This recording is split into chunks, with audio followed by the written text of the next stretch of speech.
بسم اللہ الرحمن الرحیم عن ابی موسیٰ عن النبی صلی اللہ علیہ وسلم قال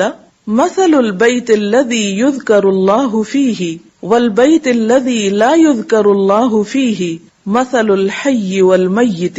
رواہ مسلم۔ سیدنا ابو موسیٰ رضی اللہ عنہ سے روایت ہے، نبی صلی اللہ علیہ وسلم نے فرمایا، جس گھر میں اللہ تعالیٰ کا ذکر کیا جاتا ہے اور جس گھر میں اللہ تعالیٰ کا ذکر نہیں کیا جاتا وہ زندہ اور مردہ کی مثل ہے۔ اللہ کے بندے، اللہ سے محبت کرنے والے ہر حال میں اللہ کو یاد کرتے رہتے ہیں، خواہ وہ اپنے گھر میں ہوں یا گھر سے باہر۔ الذین یذکرون اللہ قیاما وقعودا وعلی جنوبہم، وہ جو اللہ کا ذکر کرتے ہیں کھڑے، بیٹھے اور لیٹے۔ ایسے لوگ دنیا کے کسی بھی حصے میں ہوں، کوئی بھی کام کر رہے ہوں، ان کے دلوں میں اللہ کی یاد سمائی ہوئی ہوتی ہے۔ ان کے دلوں میں اللہ کی یاد صرف مسجد کی حد تک یا کسی خاص جگہ سے ہی مخصوص نہیں ہوتی، بلکہ وہ اپنے گھروں میں بھی اللہ کو یاد کرتے ہیں۔ اس حدیث کے مطابق وہ گھر جن میں اللہ کا نام بلند ہوتا ہے، جس میں ذکر کیا جاتا ہے،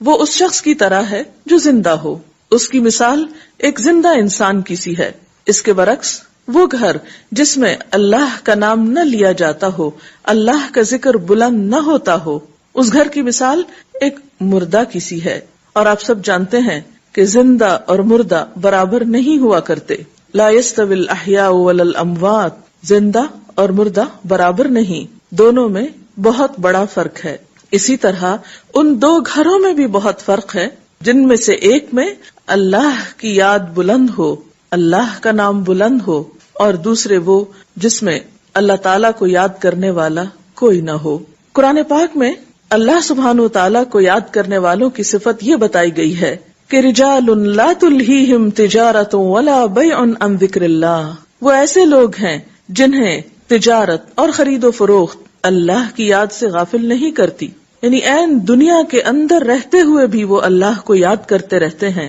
وَإِقَامِ الصَّلَاةِ وَإِيتَاءِ الزَّكَاةِ، نماز قائم کرنے اور زکوٰۃ کی ادائیگی سے کوئی چیز انہیں منع نہیں کرتی، مانے نہیں ہوتی۔ اور وہ یہ کیوں کرتے ہیں؟ یعنی اللہ کو یاد کیوں کرتے رہتے ہیں اور اپنے فرائض کی ادائیگی میں سرگرم کیوں رہتے ہیں؟ یخافون یوما تتقلب فیہ القلوب والابصار، وہ اس دن سے ڈرتے ہیں جس دن دل اور نگاہیں الٹ پلٹ ہو جائیں گی، یعنی قیامت کا خوف ہے ان کے دل کے اندر۔ اور اس کے ساتھ ساتھ اللہ کے فضل کے امیدوار بھی ہیں۔ لیجزیہم اللہ احسن ما عملوا ویزیدہم من فضلہ، تاکہ اللہ ان کو بدلہ دے ان کے اچھے اعمال کا جو انہوں نے کیے، اور اپنے فضل سے زیادہ بھی نوازے۔ واللہ یرزق من یشاء بغیر حساب، اور اللہ اپنے رزق میں سے جسے چاہتا ہے بے حساب عطا کر دیتا ہے۔ تو بات یہ ہے کہ جو دل خوف اور امید کے درمیان ہوتے ہیں وہ دل اللہ کی یاد سے معمور ہوتے ہیں،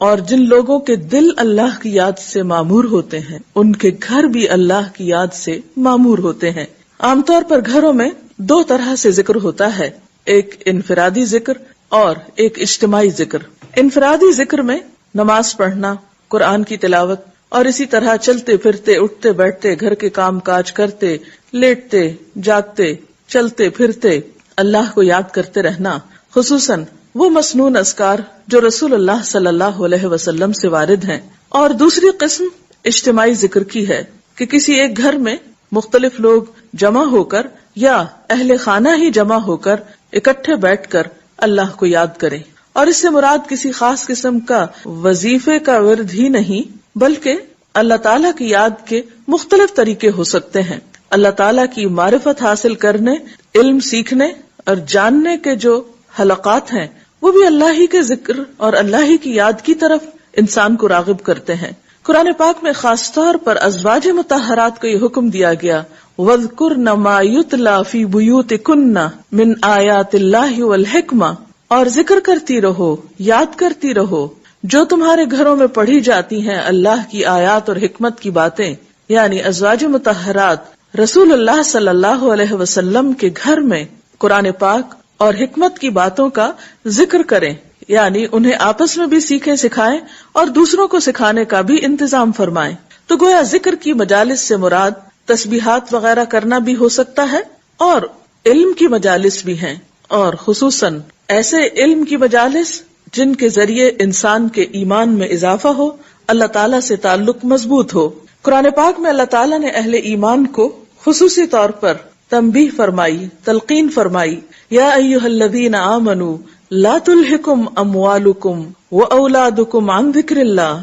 اے لوگو جو ایمان لائے ہو، تمہارے مال اور تمہاری اولادیں تمہیں اللہ کے ذکر سے غافل نہ کریں، ومن یفعل ذلک فاولئک ھم الخاسرون، اور جو ایسا کریں گے وہی لوگ دراصل خسارہ پانے والے ہیں، نقصان اٹھانے والے ہیں۔ یعنی گھر میں ہوتے ہوئے انسان دنیا کے کاموں میں مشغول ہو جاتا ہے، یا بال بچوں کی محبت میں بعض اوقات اللہ تعالیٰ کی یاد سے غافل ہو جاتا ہے، تو ایسے میں فرمایا کہ لا تلہکم اموالکم واولادکم عن ذکر اللہ، یہ دنیا کے مال اور یہ تمہارے بال بچے تمہیں اللہ کی یاد نہ بھلائیں۔ گویا گھر میں ہوتے ہوئے اللہ کو یاد کرتے رہو، اس دنیا میں رہتے ہوئے پھر ان نعمتوں کے دینے والے کو مت بھولو۔ حضرت ابو ہریرہ رضی اللہ تعالی عنہ بیان کرتے ہیں کہ رسول اللہ صلی اللہ علیہ وسلم نے فرمایا، جو لوگ اللہ کے گھروں میں سے کسی گھر میں جمع ہوتے ہیں اور اللہ کی کتاب کی تلاوت کرتے ہیں اور اسے باہم پڑھتے پڑھاتے ہیں تو ان پر سکون قلب اترتا ہے اور اللہ کی رحمت انہیں ڈھانپ لیتی ہے، اور فرشتے ان پر سایہ کرتے ہیں، اور اللہ تعالیٰ ان کا ذکر ان فرشتوں کے درمیان کرتے ہیں جو اس کے پاس ہیں، اور جس شخص کو اس کے برے عمل نے پیچھے ڈال دیا اس کا حسب نسب اسے آگے نہیں بڑھا سکتا۔ اگرچہ اس حدیث میں گھروں سے مراد مساجد ہیں، یعنی اللہ کا گھر، لیکن ہم دیکھتے ہیں کہ عملی طور پر ذکر کی یہ مجلسیں، علم کی یہ مجلسیں صرف مساجد تک ہی محدود نہیں رہیں، بلکہ حضرت عمر کے زمانے میں ہم دیکھتے ہیں کہ ہر 20 گھروں میں سے ایک گھر مدرسہ بن گیا، جگہ جگہ علمی مراکز کھل گئے، اور مسلمان ہونے کا مطلب تھا پڑھا لکھا ہونا، جاننے والا ہونا، کیونکہ قرآن پاک میں واضح طور پر بتا دیا گیا کہ قل هل يستوي الذين يعلمون والذين لا يعلمون، کہیے کہ کیا برابر ہو سکتے ہیں وہ لوگ جو علم رکھتے ہیں اور وہ جو علم نہیں رکھتے؟ تو ذکر کی مجلسیں صرف تلاوت قرآن ہی کی مجلسیں نہیں، بلکہ ساتھ ہی کیا فرمایا، وَيَتَدَارَسُونَهُ بَيْنَهُمْ، وہ ایسی مجلسیں ہیں جس میں لوگ ایک دوسرے کے ساتھ علمی مذاکرہ بھی کرتے ہیں، ایک دوسرے کو سکھاتے بھی ہیں، تعلیم بھی دیتے ہیں۔ اسی طرح ایک اور روایت میں آتا ہے کہ صحابہ کرام صبح کی نماز کے بعد حلقہ بنا کر بیٹھ جاتے، قرآن پڑھتے، فرائض اور سنن سیکھتے اور اللہ کو یاد کرتے۔ اسی طرح آپ صلی اللہ علیہ وسلم جب مختلف گھروں کے پاس سے گزرتے تو ان میں سے قرآن کی تلاوت کی آوازیں بلند ہو رہی ہوتی۔ آپ مختلف لوگوں کے گھروں کو ان کے اندر کے قرآن پڑھنے والوں کی آوازوں سے پہچانا کرتے تھے۔ پھر اسی طرح اکٹھے بیٹھ کر ذکر کرنے کی ایک اور جگہ پر بھی فضیلت آئی ہے۔ رسول اللہ صلی اللہ علیہ وسلم نے فرمایا، اگر میں ایسے لوگوں کے پاس بیٹھوں جو صبح کی نماز سے لے کر طلوع آفتاب تک اللہ کا ذکر کرتے ہیں تو یہ مجھے اس بات سے زیادہ عزیز ہے کہ میں اسماعیل علیہ السلام کی اولاد میں سے 4 غلام آزاد کروں، اور اگر میں ان لوگوں کے پاس بیٹھوں جو عصر کی نماز سے لے کر غروب آفتاب تک اللہ کا ذکر کرتے ہیں تو یہ مجھے اس سے زیادہ عزیز ہے کہ میں 4 غلام آزاد کروں۔ تو اس سے پتہ چلتا ہے کہ اکیلے اکیلے ذکر کرنے کے علاوہ مل جل کر ذکر کرنا بھی باعث تسکین ہے، باعث رحمت ہے، اور انسان کے لیے ایک بہت بڑی سپورٹ بنتا ہے۔ آپ صلی اللہ علیہ وسلم نے خاص طور پر گھروں کی طرف متوجہ کرتے ہوئے فرمایا، اپنے گھروں کو قبرستان مت بناؤ، کیونکہ شیطان اس گھر سے بھاگ جاتا ہے جس میں سورۃ البقرہ پڑھی جاتی ہے۔ ایک اور جگہ پر آپ نے فرمایا کہ جس شخص نے 10 آیات کے ساتھ قیام کیا، یعنی رات کی نماز پڑھی، وہ غافلوں میں نہیں لکھا جائے گا، اور جس نے 100 آیات کے ساتھ قیام کیا وہ فرما برداروں میں لکھ دیا جائے گا، اور جس نے 1000 آیات کے ساتھ قیام کیا تو وہ ان لوگوں میں لکھا جائے گا جو بہت زیادہ ثواب جمع کرتے ہیں۔ پھر اسی طرح ہم دیکھتے ہیں کہ رسول اللہ صلی اللہ علیہ وسلم فرض نماز مسجد میں ادا کیا کرتے تھے، لیکن نوافل گھر میں ادا کیا کرتے تھے، تاکہ گھروں کے اندر بھی اللہ کے ذکر، اس کی یاد اور عبادت کی وجہ سے برکت ہو۔ تو ہم سب کو بھی چاہیے کہ ہم اپنے اپنے گھروں میں اللہ تعالیٰ کی عبادت کا خاص اہتمام کریں، بڑوں کے علاوہ بچوں کو، اہل خاندان کو، رشتہ داروں کو کبھی کبھار جمع کریں، مل جل کر اللہ کی باتیں کریں، اللہ کا ذکر کریں، تاکہ گھروں کے اندر رحمت اور برکت ہو۔ اور یہ بھی یاد رکھیے کہ جب اکٹھے بیٹھ کر ذکر کیا جاتا ہے تو تو اللہ تعالیٰ ایسے لوگوں کا ذکر اپنے پاس کے فرشتوں کے پاس کرتے ہیں. انفرادی ذکر کے علاوہ گھروں کے اندر دینی مجالس ہونی چاہیے. سب اہل خانہ خود مل جل کر بیٹھ سکتے ہیں، دیگر قریبی رشتہ داروں کو بلا سکتے ہیں، ہمسایوں کو اکٹھا کر سکتے ہیں، کیونکہ قدرتی بات ہے کہ جب انسان ایک مجلس میں اکٹھے ہو کر مل جل کر کوئی کام کرتا ہے تو اس کی اپنی ہی ایک خاص رحمت اور برکت ہوتی ہے.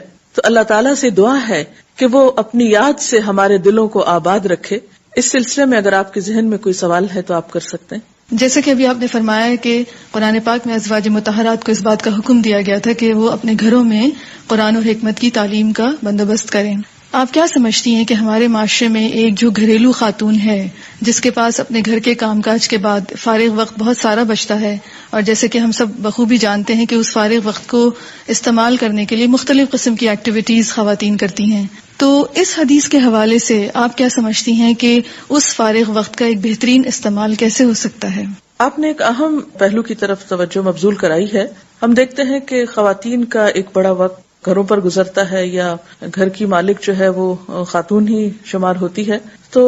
گھروں کو آباد کرنے میں اور خاص طور پر اللہ کے ذکر سے ان کو آباد کرنے میں خواتین کا ایک بہت بڑا رول ہو سکتا ہے. جیسے کہ ہم دیکھتے ہیں کہ اللہ تعالیٰ خاص طور پر گھروں کا ذکر کر کے ازواج مطہرات کو متوجہ فرماتے ہیں کہ وَاذْكُرْنَ مَا يُتْلَى فِي بُيُوتِكُنَّ، اس چیز کا ذکر کرو، یعنی اس کو عام کرو جو تمہارے گھروں میں پڑھی جاتی. اللہ کے رسول صلی اللہ علیہ وسلم کا گھر ہے اور اس میں ایک آباد گھر ہے. رات کا ایک بڑا حصہ آپ صلی اللہ علیہ وسلم عبادت میں گزارتے ہیں، قرآن پاک کی تلاوت کرتے ہیں، جبریل امین وہاں اترتے ہیں، وہی نازل ہوتی ہے اور لوگ آپ کے پاس سیکھنے کے لیے آتے ہیں. لیکن اس کے باوجود، اور جیسے کہ ہم نے ابھی دیکھا کہ آپ صلی اللہ علیہ وسلم اپنے نوافل دن کو بھی اور سنتیں وغیرہ بھی بعض اوقات گھر میں ادا کیا کرتے تھے، لیکن اس کے باوجود آپ دیکھیے کہ ازواج مطہرات کو متوجہ کیا گیا تم بھی اس چیز کا ذکر کرو. تو اس سے پتہ چلتا ہے کہ یہ ذمہ داری یعنی صرف مردوں کی نہیں، یہ ذکر کرنا